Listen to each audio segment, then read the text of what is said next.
రైతులందరూ నమస్కారం అండి. ఇవాళ మిర్చి రైతులకి అత్యధికంగా బాధ పెడుతున్న ఇబ్బంది అనేది పూతలో నల్ల తామర పురుగు, ఎర్రనల్లి. అవి కంట్రోల్ చేసుకోవడానికి మంచి మందులు తీసుకొచ్చామండి. ఒక కాంబినేషన్ మందులు ఒక 2 కాంబినేషన్ బాగా పనిచేసింది. నిన్న సాయంత్రం స్ప్రే చేశాను. నిన్న సాయంత్రం 5:30కి అలా ఆ టైంకి స్ప్రే చేశాను. మార్నింగ్ వచ్చి చూస్తే ఎటువంటి నల్లి కానీ చనిపోయి ఉంది. మొత్తం పూతలో పురుగు, నల్ల తామర పురుగు, ఎర్రనల్లి 2 చనిపోయి ఉన్నాయి. ఒకసారి చూడండి మీరు కూడా.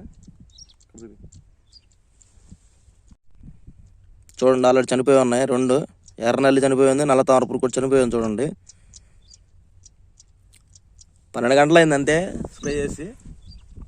12 గంటల రిజల్ట్ సూపర్ రిజల్ట్ ఉందండి. ఇది బాగా ఇబ్బంది పెడుతుంది. ఇవి మంచి స్ప్రే మందులు 2 ఉన్నాయండి. ఇవి ఒకటి గరుడ 360 360 అనేది ఆర్కా కంపెనీ వాళ్ళది, ఆర్కా అగ్రిటెక్ వాళ్ళది. ఇది వచ్చేతలకే 360 ml వేసుకోవాలి. ఎకరం డోస్ వచ్చేతలకే బాగుంది, రిజల్ట్ బాగుంది దీనికి. దాంతోపాటు పిఏ కంపెనీ ఫాస్ఫేట్, అన్ని రకాల నల్ల జాతులు చనిపోయే అవకాశం ఉంది. దీని కాస్ట్ వచ్చేసరికి 1600 పడ్డది. ఇది ఎకరం డోసు. ఇది 400 ml నుంచి 600 ml దాకా వేసుకోవచ్చు. నేను 500 ml వేసాను ఎకరానికి. 330 రూపాయలు పడ్డది, 330 రూపాయలు. రిజల్ట్ బాగుందండి. ఎవరైనా కావాలంటే స్ప్రే చేసుకోవచ్చు.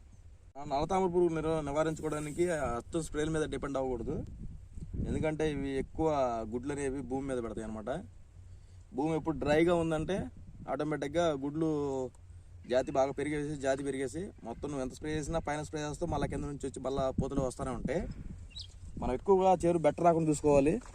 బెట్టకు వస్తే ఆ డ్రైగా ఉండటం వల్ల, ల్యాండ్ అనేది డ్రైగా ఉండటం వల్ల, పొడిగా ఉండటం వల్ల గుడ్లు పొదిగే అవకాశం ఉంటుంది అనమాట. ఎక్కువ పిల్లలు అదే వెట్టగా పెట్టుకుంటే మన గుడ్డు అనేది మురిగిపోద్ది. గుడ్డు మురిగిపోతే ఆటోమేటిక్గా తగ్గిపోద్ది అనమాట. యొక్క జీవన నిష్పత్తి తగ్గిపోద్ది. రైతులు మొత్తం ఇది ఎక్కువ చేను ఈ టైంలో బాగా ఎక్కువగా ఉంది కాబట్టి బట్టకు వచ్చేదాకా ఉండకుండా చేన్ని ముందే కొంచెం తళ్ళు కట్టుకోవాల్సిందిగా కోరుతున్నాను.